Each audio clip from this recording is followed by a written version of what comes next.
تاسو به اورېدلي د تاتار فتنه یو مشهوره فتنه تېره شوې ده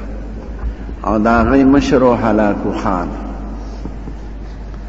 چې هغه د هېڅ قسمه دین قایله نو او دنیا تقریبا ټوله اغشتې وه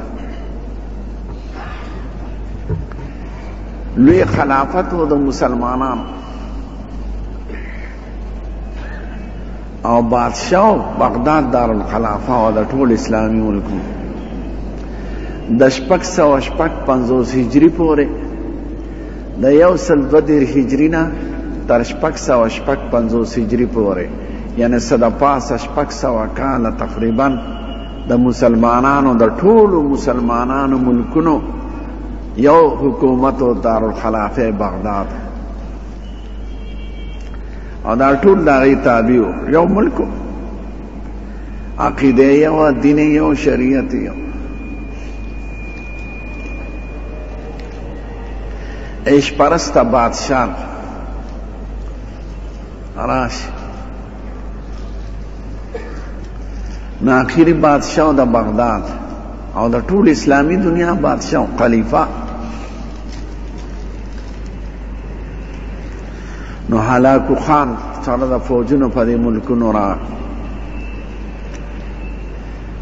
دې طرف ته هم توجه وکړه د اسلامي ملکونو ته چین او د روس ملکونه یې غشتي او هندوستان یې غشتي نو په دې ورتلل نو بادشاه ته راپورټ لاړ چې هغه هلاکو خان سره د فوجونو نه زمونږ د اسلام ملک طرف ته توجه ده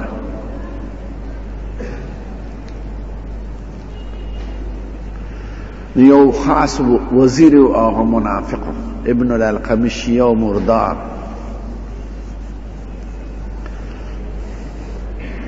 هغه ته وی دا معلوماتو که وزیر داخله معلوماتو که چې دا کوم خوازي او دا هغه ساز باز و دا هغوی سره بس یو ورځ نیم پس دا شیان مواصلات خو نو که نه پخوا ورته وی صاحب هغه داسې تېرېږي دې ملک ته دې خوا سترګې راواړئ نو سترګې به ترې وباسو بیا بادشاه ته راپورټ راورسېد د خپلو سړو په واسطه چې هغې خو سرحد قریب رالل بیا ابن الالقمي راوغوستی ورته ما ته خو راپورټونه رارسي چې رارسي وی زه معلومات کوم بیا یو ورځ پس وایي صاحب هغوی په دې لاره ځي ما معلومات کړه هغوی وایي مونږ صرف سلام کوو د بغداد د اسلام د حکومت او زه په مخه قبلې ته مونږ اسلام د حکومت سلامۍ له راغلي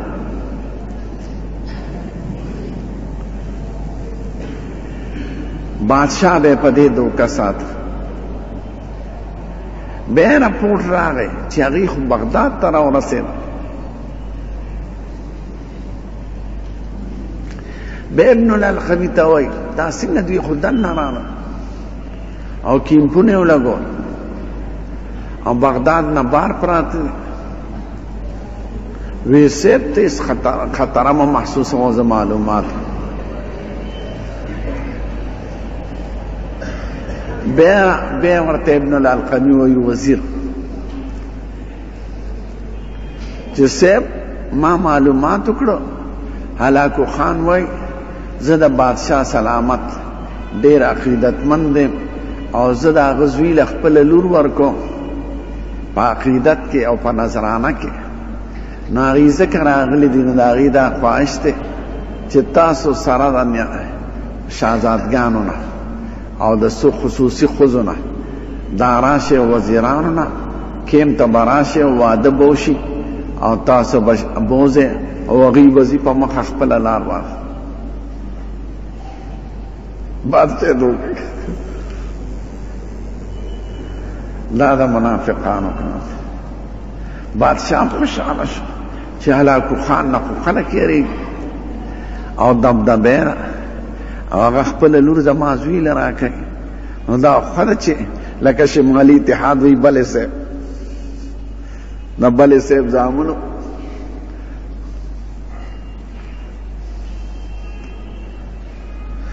نو بادشاہ سره د شهزادګان نو کیم ته چې لاړه د هغې ورځې نه پس نه دي روت مالته به حلال کړه ټول یې حلال کړه او هلاکو خان فوج ته وی 3 ورځې بغداد لوټ کې چې څه وینې او څه نو آسونه ورسره مسلمانان به اجتماعي طاقت یې چرته ځکه د جنگ څه تیاری نه وکړ او نه د جنگ په خطره کې 3 ورځې بغداد کې قتل عام نو آسونه به په دې لاشونو ګرځېدل لارې کوڅې د مړونو ډکې او د مسلمانانو لوی کتابخانې وې پخوا خو چاپخانې نه وې قلمي کتابونه او بیا زمونږ د مذهب بالا ډېرو ځکه امام ابو حنیفه بغداد کې دی زیارت یې ملته دی او سرکاري مذهب هم زمونږ مذهب حنفي او اوس هم عامه دنیا کې زمونږ مذهب دی الحمدلله په شام کې په اردن کې په مصر کې پاکستان کې افغانستان کې سرکاري مذهب حنفي دی نو بیا اندازې قلمي کتابونو شاهي کتابخانې وې یو کتاب په شلګونو په سوونو جلدونو کې او د سرو زرو په اوبو لیکلی شي او په قیمتي بادشاهانو نه به لیکل کېدل او هغوی به سرکاري طور اخیستل او خزانه کې به یې محفوظول یو نسخه به وه که نه چاپخانې خو نه چاپخانې سن 16 کې جوړې شوي دي بنابرت جوړې کړي دي مصر کې اول نو هغه ټول کتابونه سمندر دجلې ته وغورځول وی 3 ورځې دجله توره د سیانو نه تور روانه ځکه دا قلمي کتابونه وو پکې یو لویه حادثه په امت راغله او د اسلام ملک ختم شو نو دا واقعه پرې راغله اوس هم د جهان کافران ټول بغداد ته متوجه دي خدای پاک دې په دې کافرانو خپل قهر نازل کړي او هغه شانتې حالات کې چې څنګه سمود او عاد تباه کړي خدای ته هر څه آسان دي زمونږ خو څه وس نشته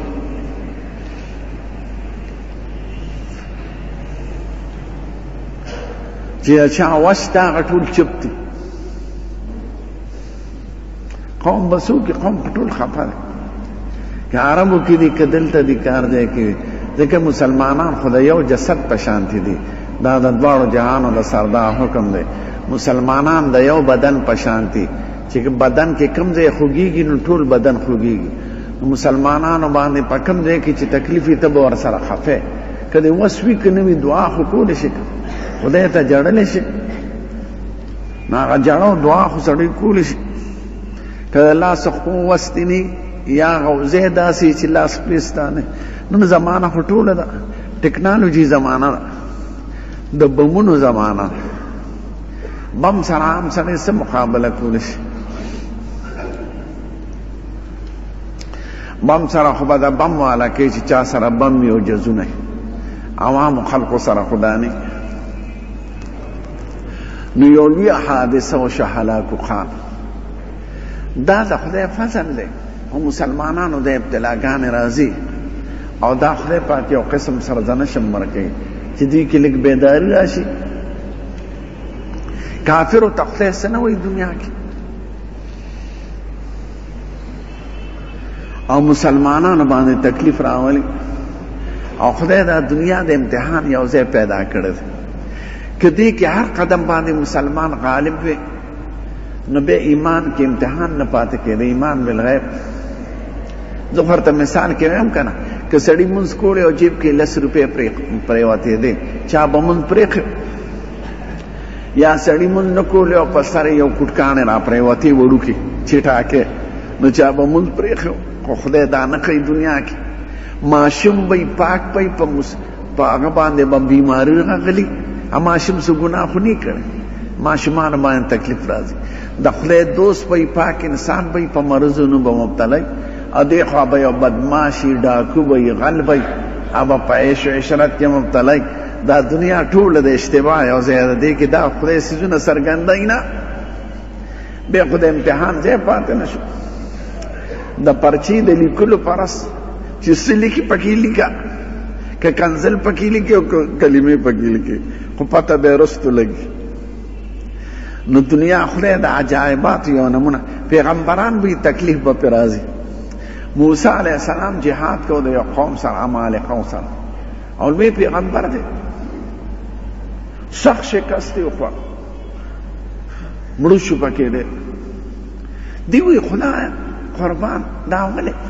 زه ستا پیغمبر یم زه ستا دوست یم ما سره خو ستا مسلمانان بندگان او دی خو سره کافر دی او مونږ شکست وخوړ. خدای وی زه پروا نه لرم لا ابالي دا راولم امتحانات او د مخلص او د نامخلص او د ټګ او د ساز او د منافق او د پتم پدې لګي. بغداد هلاکو خان واغشت او 3 ورځې ټول لارو کوڅو کې دا مړي پراته او دجله کې ټول کتابونه وغورځو لکه روسیان چې کابل ته مخکې راغلل نو د مسلمانانو کتابخانې د هغې مخکې سوځولې. د افغان مسلمانانو خلق په نره جهاد کړی دی خو لیډران یې غدارانو قتل لاړل. خدای هغوی هلاک کړه. څوک مردار شو څوک روک شو. یعنې افغانیانو جهاد په رښتیا کړی او کلک جهاد یې کړو ځکه د ټینکونو سره په بوتلو مقابله کول دا ګران دی. او عراقیانو سخت جنګ وکړ ځکه د دوی دا خیالو د امریکې چې 3 غنټې کې به دا ټول عراق خالي کېږي. نو سخت نرتوب جهاد وکړو خو آخر چې یو سړي باندې اور ورېږي او منځ کې هېڅ ورسره نه او د جهان ټول طاقتي طاقتونه پرې راچاپېره او داسې بمونه استعمالیږي چې هغه مخکې نه دي استعمال شوي او کورونه او بنګلې او ماشومان او زنانه او بازارونه ټول ولا تباه کېږي. نو هغوی به څوکې سړي باندې اور ورېږي. اسرائیل او د مصر جنګ امریکا خو پخوا نه غدار قوم راغلی خو زموږ د حاکمان ناپوهه دي. بیړه را روانه ده د امریکې بیړه را روانه ده. خو مشرقي پاکستان کې مسلمانان وجل کېدل او دوی د امریکې د بیړۍ په انتظار لاړل. دا چا څه کار دی چې بل دپاره ځان وجدي. امریکا ستا دپاره ځان وجدي.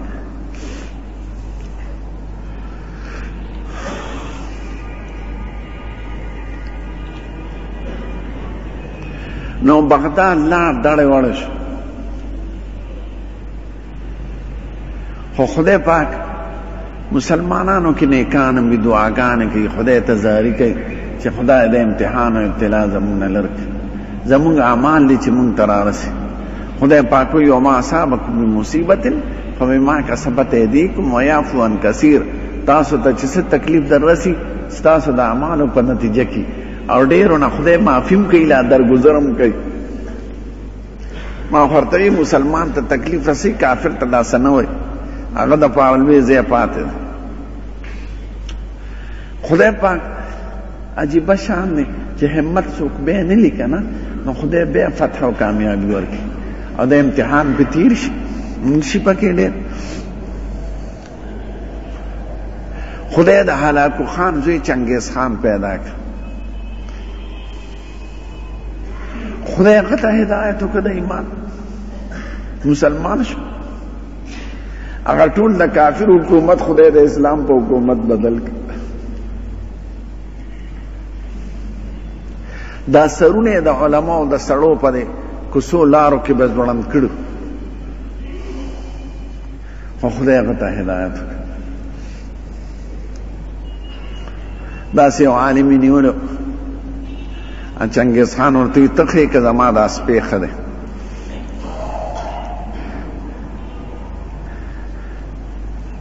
وی که ما د خپل مالک تابعداري وکړه خو زه ښه یم سپی زما نه ښه نه دی او که زه نه تابعداري وکړم او سپی د مالک تابعداري کوي نو بیا سپی زما نه ښه وی څوک دی مالک. خدای پاک دروازه تبلیغ او د نصیحت ورته کله وکړه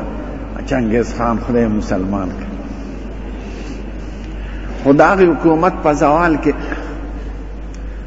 حکوم بغداد دارالخلافه خو ختم شو. مسلمانان بیا په فکر کې شو نو 2 خلافت یې جوړ کړ. مخکې یو او لوی طاقت. نو یو ته خلافت عثماني وی، بل ته خلافت مغولي وی.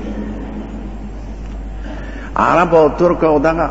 دا چې اوس آزاد شوي د روس نه دا ټول ملکونه خدای یو بل سړی پیدا کړ عثماني نوم، او په ترکو کې استنبول کې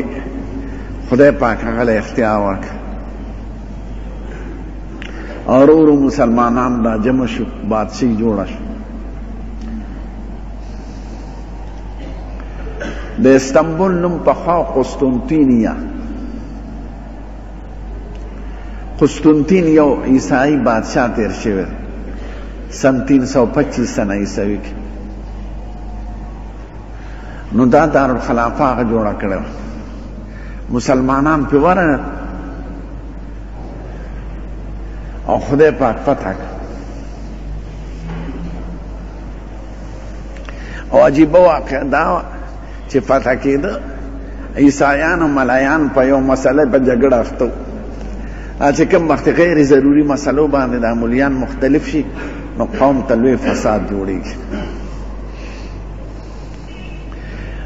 باسې په دیو چې عیسی علیه السلام په خپل عمر کې د معدې سپینه ډوډۍ خوړلې ده که نه ده خوړلې؟ نو چا وی خوړلې ده او چا وی نه ده خوړلې، او داسې خبره ده. او دلته پې مسلمانان ورغلل. ګرجه اوس هم شته، هغې ته آیا صوفیا ګرجه وایي، او هغه د ترکو بادشاهانو جماعت کې لوی تاریخي. او قسطنطین نوم یې بدل کړ، نوم یې ولا اسلام آباد کې خاص. په ترکو کې اسلام آباد ته استانبول وایست، استانبول معنی اسلام آباد. دا نوم ولا مسلمانانو خل قسطنطینیان، کنه مخکې نوم یې قسطنطینیه، بیا نوم اسلامبول شو. اسلامبول ته استانبول وای، که معنی اسلام بول د اسلام آباد. بیا لوی بادشاہي وي، د کافر نوم هم نو. چنګیز خان ته خدای هدایت و، انګریز څه حیثیت، او یهود ذلیل قوم او د رعایاو په شکل به اوسېدل ځای په ځای، بڼیا شانته قوم،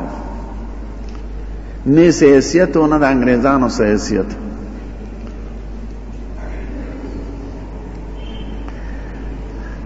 بیا داسې انګریزانو د قومیت په نوم خلافت کې انتشار پیدا کې، دا مې طویل عمر کې. او آخري خلیفہ سلطان عبدالحمید، او هغه یو فوجي جرنیل مصطفی کمال چې نسبن یهودي او د انګریزانو ایجنټ، د هغه په واسطه عرب ورته پورته کړه د قومیت په نوم، او هغه په فوج کې انقلاب راوست. که چا حج کړي نو د خلافت عثماني د آبادۍ به وویني، د مدینې منورې او د مکې مکرمې، چې خدای دا کاڼي راوړل او د آبادۍ ټولې، چې هغه وخت کې یو انیزم نو په عربو کې. عرب خو خوار ملک هېڅ نو پکې، دا خو تیل په سن 32 کې پیدا شو، نو تیلو د وجه نه مالدار شو، کنې نه زرعي ملک دی نه معدني ملک دی. شګې اوچ غرونه اونه پکې نشته، اوبه نشته، نهر نشته، زراعت نشته. د دې ځای مسلمانان چې بدلن نه پیسې به هغې له ورکولې خیرات دي. او زمونږ سکه د هغوی د سکې نه اوس د پاکستان په اول ورځو کې زیاته وه. زمونږ 1 روپۍ به هغې په 26 قرشو اخیسته، او مسلمانانو ته به یې منت کوو چې دلته پاتې شي. د پېښور او د ډېرو علاقو هغه وخت کې مسلمانان چې پاتې شوي دي اوس هم دي هلته، او زه یې پېژنم بعضې خاندانو. نو دا خو سن 32 کې تیل بند شو، بیا سن 56 کې زیات شو، بیا اوس نور هم زیات شو، نو مالدار شو. کنې خوارنګړي او ترکو هغه وخت کې ریل بوتلې د مدینې منورې ته که چا لیدلې، اوس هم سټیشن دی لوی، کوم ځای کې چې دی هغې ته باب العنبریه وایي. د ترکو نه ریل بوتلې د په شګو کې، نو چې د قومیت په نوم ورته فتنه جوړه شوه د عرب او د عجمو سوال لاغی چې دا عجم دی ترک دی او مونږ عرب یو. نو هغې کې هم ضد راغی، د انسان په طبیعت کې ضد دی چې مونږ یې خدمت کوو، دغې کوو، احترام یې کوو. ناغین خو خلافت ختم که انگریزانو د قومیت پنوم او عربی تقسیم کړل او یهودی پکې جوړ کړ او سلطان عبدالحمید ختم کړ او مصطفی کمال چې د انګریزان ورته غازی وی غازی مسکنی دا ډېر غدار د درې کار یې وکړ اسلام ته نقصان ورسو یو خدا چې ترکی به په زمونږ په رسم الخط لیکل کېده الف ب ت س باندې هغه په رومن حروفو کې کړه په انګریزي کې نو ترکی په انګریزي حروفو کې لیکل کېږي رشته د اسلام سره ختم کړ غدار دویم څلوېښت کاله حج بند کړ حج له به څوک نه ځي دریم عربي تعلیمات او اسلامي سبقونه دا ټول بند کړو ما ته د ترکو کسانو ویلي چې دا مردار مړ کېده دا مصطفی کمال نو بوډا شي و آخر کې او دا سر یې داسې به ټیټ په روانو رپېده به ګوزن والی او فالج والی بوډا نو چې متیازې به یې کولې متیازې به یې خولې ته تلې ځکه نغېدې نه شو هلته به یې سر ټیټو او بس متیازې به یې کولې خوله کې به یې تلې بیا چې مردار شو یو د ده ملګری عصمت انون و هغه ترې وروسته مړ شوی دی او دی مخکې مردار شوی قبر کې کېښود سار قبر نه بار پروت و بیا وکړه بیا داسې اوس یې داسې ښخ کړی دی چې کنده کې نه دی قبر ځمکې د پاسه ایښی دی او د پاسه پې ډاډ جوړ کړی دی لکه د قبر پسې خدای بعضې کارونه ښیي د عبرت دپاره نو دا ابن العلقمي د وجه نه چې بظاهره مسلمانو او مصطفی کمال د وجه نه چې بظاهره یې ځان ته مسلمان درېیمه دا چې ملک یې ټول د انګریز په تابع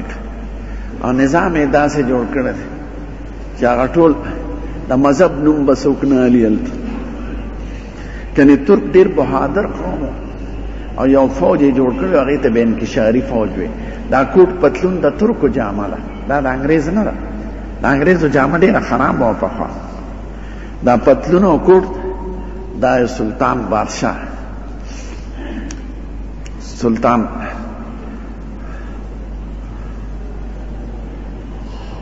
یو مشهور غازی دی هغه جوړ کړی او خپل فوج یې تیار کړي انکشاري فوج یعنی دا د حکومت بچی دي نو هغې هر قسمه جهاد وکړ نو مسلمانانو ته په دغه طریقه د خپلو د لاسه تکلیف ورسې او دې خوا خلافت مغولي جوړ شو مغول خاندان د بابر بادشاه نه آخري بادشاه شاه ظفر رحمت الله علیه انګریزانو ته سترګې وښکلې جیل کې پروت او څو ورځې لوږې وساته اوس به دله ډوډۍ راشي دغه به ورته وي څوکیداران نو چې ډېر سخت بې حاله نو مجمع والا یوړه او د پاسه پې سور رومال اچوله وی دا ستا ډوډۍ ده چې رومال یې تلر که د لاندې د زامنو سرونه یې وله روړ او رنګون کې خښ اور داغا مشہور شعرم دے وے کتنا ہے بد نصیب ظفر دفن کی لیے 2 گز زمین بھی نہ ملی کوئی یار میں دا غداران دلاس دا میر جعفر صادق غدار یو شیعہ مردار دا غزلاس خلافت ختم نو مسلمانانو باندې تکلیف ما ورته په مسلمانانو په تکلیف هم سړی خفای خو زیات د بادشاهانو د اسلام د غدارو د وجه نه د اسلامی بادشاہ ټیک تک عراق هر څومره غلطي کړي خو زمونږ خو مسلمان ورور دی مونږ پې خفه یو زه په صرف په صدام نه یم خفه صدام خو یو سړی دی من خو د سړي تابع نه وي په هغه ماشومانو زنانو په کورونو آبادو په جوماتونو چې هغه ټول دړې وړې شو په هغې سړی خفه یو سړی دی وي یا نه وي د هغه په دغه باندې خو نه دی ټیک ته بې دردۍ په زړورتیا جنګ وکړه خو آخر چې د ټول جهان کافران ورته یو شي او مسلمانان یو هم نه غږ کوي تش قراردادونه او جلسې او جلوس دا څه شی دی جلوس بلا فلوس د چا په لاس کې وسي هغسې نشي کولی نو مسلمانانو باندې ابتلاګان راځي امتحان خو چې مسلمانانو همت نه پرېښي خدای پاک بیا ولا عزت ورکوي او هغه شکست ولا خدای پاک سید الکائنات نه زیات تکلیفونه په چا نه دي راغلي په خپل وطن کې په یو دره کې شیب ابي طالب کې بند کړ هغه او د هغه خاندان کې مسلمانان په کافرو کې صرف ابو طالب صاحب نور ته ټول جدا لین دین بند خرید و فروخت بند قسم دی کسان چې ورسره هغه وی موږ به سرمنه خوړلې او ګونګټان هم خوړلې دي ځکه سبونه د خدیجې بی خپلوانو چرته به د شپې اوخ بار ک په دانو یاد وړو هغه به داسې په پټه ادارې ته ور اداره اوس مکه مکرمه کې د سړی چې مینا ته ځي او په دې وګدلار اداره اوس ټول آباد د خار آبادې دي دکانونه دي 3 کاله هغې کې بند او معاهده کافرانو لیکلې او بیت الله کې ځوړنده کړې وه چې د دوی سره لین دین د دوی سره نکاح د دوی سره خرید و فروخت دوی سره خبرې هر څه بند خدای هغه دورم ختم ابو طالب وفات شو حضور پاک ډېر خفه او ډېر تکلیف پې زیات شو لار طائف ته هلته د بني ثقیفو سردارانو وی که دوی ایمان نه وړو خدای پاک مسلمانانو ته څه طاقت ورکړي یو سردار سره ملو شو او ورته وی ته پیغمبر یې ټوکې ورپورې کوي بل ورته وی خدای ته بل څوک نه ملاوېدل ته ورته ملو شي د پیغمبر دپاره فلولا القي هذا القران على رجل من القريتين عظيم په طائف کې فلان کې سردار دی په مکه کې فلان کې سردار دی هغه پیغمبران کېدل نو ته پیغمبر شې یو ورته وی که رښتونی خو تا سره خبرې ښه نه دي هسې نه چې عذاب را باندې راشي او که دروغجن نو تا سره خو دروغجن سره خبرې نه دي روان شو او بیا صرف په دې مو هلکانو ته یې ویلې په کاڼو دا لیوني راغلي دي نو باوریدلی تاسو په ناتونه کې یو دی یو ورسره ملګری دی خادم زید بن حارث دومره وویشته چې هلته یو ځای دی طائف کې هغې ته مسجد الکوع وایي یو کنده شان ځای دی او هلته پناه شو په دې غرض چې دا واړه نولي په ګټو تیرې ګټې او دا جماعت نوم دی مسجد الکوع کوع د دې لیچې طرف ته وایي دا ظالمان ورل پکانو خو مشتل خو یو لویه ګټه یې پې ورځغړوله ګټې تاړم شو ورځغړی پې چې هغه ګټه ورځغړی د هغه ورته لاس داسې کړې بس ودرېده ګټه نو هغه ځای ته مسجد الکوع وایي د لیچې بیا حضور پاک خدای ته وایي خدایه زما خدای قوم سره نه دشمني شته نه مې جګړې شته ستا د دین خبره کوم ما ته دا دوی مس ذلیله کوي دوی مې وایي دوی مې سپکوي کنځلې راته کوي خدایه چې ته رانه ناراضه نه نو زه په خیر دې په دې به صبر کړم خو چې ته رانه راځه خدای ملایکه راولېږله جبریل علیه السلام وی ده ورته ووایه څه غواړې دا یې د غرونو ملایکه مې درولېږله چې څه حکم ورته کړې جبریل سلام واچو وی صاحب دغه شان د خدای طرفه حکم دی او دا ملائکه د غرونو راغلي ده چې څه حکم ورته کوي چې هغه وکړي ملائکې سلام واچوي صاحب د اخشبین دوه غرونه دي دا ټول د دې طائف په خلقو را دی کوم چې ټول چې خړاکه سره د بال بچو سره د آبادو که غواړئ وی نه شی چې خدای د دې بچو ته اسلام هدایت وکړي وی نه خدای بچي مسلمانان کړه او هغه دشمنان هغه خدای ټول تابع کړي هر ځای کې داسې تکلیفونه رسېدلي دي خو چې حوصله یې نه ده بایللی او همت یې نه دی پرېښی مسلمانانو خدای د هغې تکلیف په خوشحالۍ بدلی او دا تکلیف فله کله د بیدارۍ ذریعه وګرځي چې خدای ته رجوع کړي خدای ته وجاړي چې دا ولې خپلو اعمالو نه توبه وباسي د خدای خو وعده ده ویا قوم استغفروا ربکم انه کان غفارا د خدای نه بخښنه وغواړئ معافي وغواړئ خدای به درته ټول ګناهونه معاف کړي دا د خدای وعده ده